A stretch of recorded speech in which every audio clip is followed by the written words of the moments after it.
Let's talk Tanya for the 5th of Teves of a leap year. In yesterday's Tanya, we concluded chapter 5, and with that we concluded our exploration of the Nefesh Elokis of the godly soul. Today, as we mentioned yesterday, we embark on a campaign of counterintelligence, or know thy enemy. Who is the godly soul? What is the godly soul? We learned at length, we learned about the structure, the components, the garments of the godly soul. The only thing that we know as of now about the animal soul is what we learned in chapter 1 a while ago, which is that the animal soul, its substance is klipa.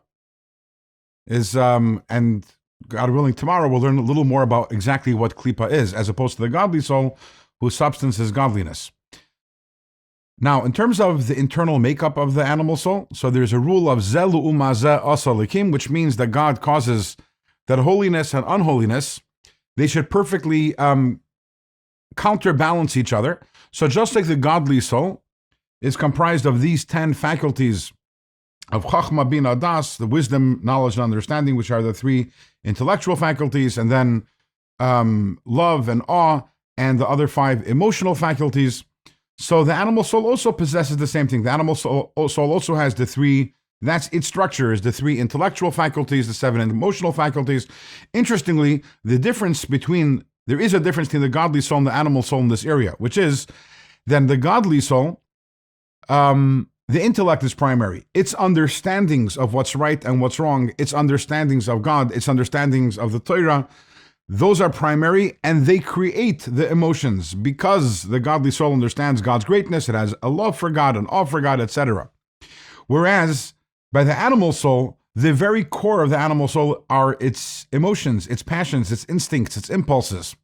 But even so, the animal soul also has intellect, and ultimately, even though its core is emotions, its emotions are relative and they are somewhat born from the intellect, meaning, so the animal soul, when the child is 2 years old, what's its desire? Its desire is lollipops.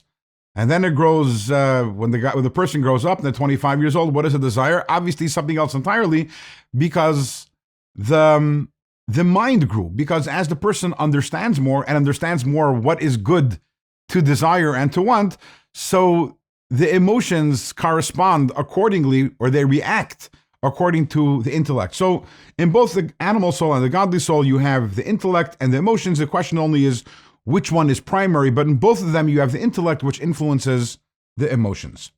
In terms of the garments or the expressions of the animal soul, so just like we learned about the godly soul, that the garments, the expressions of the godly soul are thought, speech, and action, the animal soul is the exact same thing. Difference is, by the godly soul, its expressions are thought, speech, and action of Torah and mitzvahs. What are the expressions of the godly soul, of the animal soul? How does the animal soul express itself? Thought, speech, and action, and anything that's not Torah and mitzvahs. Anything, any thought, any statement, any action, which isn't a mitzvah, and also is not done for the sake of heaven. In other words, it's not done for the purpose of serving God. That is an expression of the animal soul. But you might say, what's wrong? So I'm eating something. I'm going to work. I'm exercising.